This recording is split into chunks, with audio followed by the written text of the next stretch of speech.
Greetings, Aimless Adventure Crew, and welcome to another episode of Murph's Vault. In the previous episode, I talked about the Battlestar Galactica toys, specifically the small ships that were created by Mattel, and how they were tied into and connected to the Kenner Star Wars figure, specifically the legendary rocket-firing Boba Fett, and the connection between the two. And then I also described these individual toys. In this episode, I'm going to talk about another connection, which was Mattel's Battlestar Galactica 3 3/4 figure line. Now, Kenner pretty much brought about the 3 3/4 size for action figures before the Star Wars line. Pretty much the G.I. Joe toy line had set the standard for the size of action figures or dolls that children would play with, which was also connected to Barbie's size as well, which was the 12-inch classic G.I. Joes. That was also repeated with the $6 Million Man line and others. There was also Mego at the time, which were a little bit smaller, but they were still quite a bit larger than the 3 3/4 line. Well, when Star Wars hit, then that created a whole slew of different action figure lines based on various properties that were all roughly about 3 3/4 size. They could be made a lot cheaper. They could be sold at cheaper. They took up less room, easier to collect, so on and so forth. Well, in 1979, with the popularity of Battlestar Galactica, Mattel, who was the licensee for toys for Battlestar Galactica, decided to release their own 3 3/4-inch toy line in competition with the Star Wars line. And the first series consisted of 6 figures. There were 6 figures only, not 12 like in Star Wars and all that, but just 6. And I'll show some of those to you. One of the first one was a pretty unique figure. That's this guy here. His name was the Imperious Leader. You may not recognize him. You know where you might recognize him from? There. Do you recognize him now? This was actually the leader of the Cylon forces. He was in the original movie/pilot TV show for Battlestar Galactica. However, they were not happy with how the face looked in the series, so they decided to do all the shots from behind, so you only saw the back of his head. However, with the release of this action figure, we got to see what he actually looked like. Never did know if it was actually a lizard that led the Cylons, or if it was a robot that looked like a lizard. Anyway, this is what he was. He was just a bare figure, did not come with any accessories. Yes, he is naked under the robes, but anyway, the Imperious Leader of the Cylon forces. Cool figure, had a cloth cape, which was not very common back in 1979, so that was pretty neat. The next figure was actually a staple, one that had to have been made, but it was also kind of unique as well, and that figure was the Cylon. Now, the Cylon here, it was chrome. Its arms were articulated, and so was its head, and it had a waist that turned as well. However, the legs were molded in place and could not bend.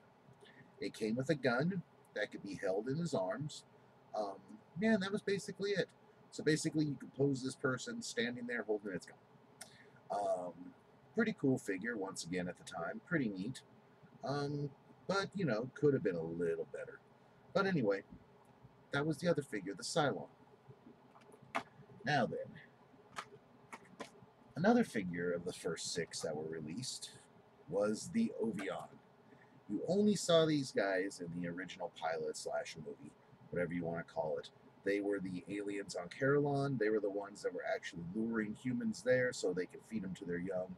They're like these insect-like creatures. They have 4 arms and 2 legs. Kind of neat. All 4 of the arms are articulated. The head does not turn, but the legs are articulated. One thing you're going to want to look out for is the cape. More often than not, this cape is missing. It was made out of a very flimsy material that tore very easily, and most of them tore and got thrown away. So most of the Ovions you see out there are missing their cape unless they're in the packaging. So if you find one with the cape, that's actually pretty cool. So those were the 3 villains they made of the first 6. The other 3 were actually heroes, or good guys. The first one, I don't know if it's so much of a hero, but they made Muffet. Muffet the Daggett. Yes, they made a dog figure, or a robotic dog figure. Yeah. Anyway, it has four legs that are articulated. It has a head that can swivel from side to side, and it had a little tail. Once again, the problem with this figure was this tail was very flimsy and could break off very easy. So if you find any that are loose, most of the time the tail is not present, or it is, but it's been broken. Even sometimes in the package you'll find it with the tail broken off, just because the plastics got brittle. But anyway, once again, it's a robot dog. That's about it. I don't know how much play value you would have with that. The other two, one was Commander Adama. We got Commander Adama here with his cape, and he also came with a tiny little gun. These guns were very small and got lost very easily. So to find one with the gun actually is very difficult. Most of them are found like this, or even without their cape. But this was Commander Adama, played by Lauren Green. He actually kind of looks like Lauren Green a little bit there.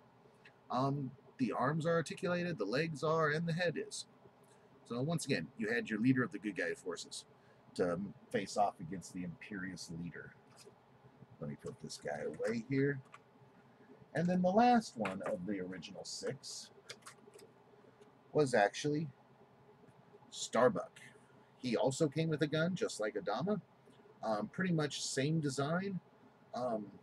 Almost pretty much the same head sculpt, except for a different paint job for the hair. But yeah, pretty much the same sculpt altogether. They got a little cheap on these. So just different color plastic. So, but this was supposed to be Starbuck. It doesn't really look like Starbuck, but hey, you know. But yeah, they didn't make an Apollo. But anyway, they'd rather have Muffet instead of Apollo. Thought that was a better play value. Whatever. So those were the first six figures. Battlestar Galactica did not last past one season. Yeah, I'm not even going to count Battlestar Galactica 1980, where they found Earth, because that failed pretty bad, and I know the fans like to acknowledge that. So with only one season of the TV show, and then it was canceled, pretty much the toy line was canceled about the same time as well because of sales. However, they did get four more figures released, and I'll show you those as well. The first of the four, which you would call Series 2, actually started off as a mail away, and it is a gold color Cylon. There was actually an episode where you had a Cylon leader that was gold chrome instead of silver chrome. Therefore, this was a figure that they did not have to retool. It was basically they already had the same molds and they just had to do a different chrome job. So the gold Cylon was a mail away, and then it was eventually sold on the card with the second series of figures that were released. There's two more here that I think were very necessary. As necessary as Apollo, which was not made, I'll tell you right now. But next one was, of course, Baltar, the main enemy, the traitor of the human forces. They made Baltar. He came with the same pistol that Adama and Starbuck came with, but here you actually had the guy who was the main villain throughout the series. After the original pilot miniseries, you really didn't see Imperious Leader anymore. They might have mentioned him. I think there was one episode where you saw him, but otherwise the villain was Baltar. And here we have Baltar in his Cylon uniform, ready to face off against the colonial forces. And of course, you can't have Baltar, by himself just with the Cylons. He needed his little watchdog, Lucifer. This one I think I would have thought was cool as a kid. He didn't come with a gun or anything like that. Only the arms have articulation, and the head. There's no waist or legs to speak of. He just basically just stands there, just like the character did in the show. I don't know. I think he's pretty cool. And not much action value, but hey, you gotta have a funky. I think it's kind of neat that during the 1980s, when you had the whole devil worshiping scare with Dungeons and Dragons and the backmasking of records and all that, that they would actually release a children's toy named Lucifer. So, yeah, just something I find interesting. The very last figure of Battlestar Galactica 3 3/4 line was actually, I think, the worst figure of them all. Even worse than Imperious Leader or Muffet, the robotic Daggett. And that is the Bore. I have no idea who the heck chose this to be one of the figures. He came with a club. Yeah, a club. A little plastic thing, supposed to be a wooden club. So that the characters, so we can fight against the characters that have blasters, of course. Yeah, because that's an even fight. Yeah. So that's him. Pretty ugly. He has a pimple for a head. Yeah. His arms are articulated, his head is, and his waist is, but the legs don't bend. Why would they have to wait? I don't know. Anyway, they got cheap. So anyway, this figure, yeah, pretty much he sucks. On a scale of 1 to 10, he is a 1. I would rather play with Ewok figures than this guy. But anyway, if you want to complete your set, you got to find this guy. Once again, you can find him. His club is often missing, though, which can make it very hard to find a complete one unless it's in the package, which, of course, then the price goes up astronomically. But anyway, the Bore. Yeah. Anyway, so those were the Battlestar Galactica 3 3/4 line. Once again, unfortunately, the show did not last past one season. Otherwise, I think we could have had a lot more figures. I would have loved to have seen an Apollo to go with my Starbuck. I would have liked to have seen a Boomer and a Colonel Ty. I think those would have been necessary. With the Cylon forces, I would have liked to have seen a Spectre to go with them. Other than that, there weren't really too many other Cylons out there. You had the Cylon, Spectre, Lucifer, and Gold Cylon, and Baltar Imperius Leader. Yeah, that's about it. But anyway, I would have liked to have seen more of the Colonials made as well.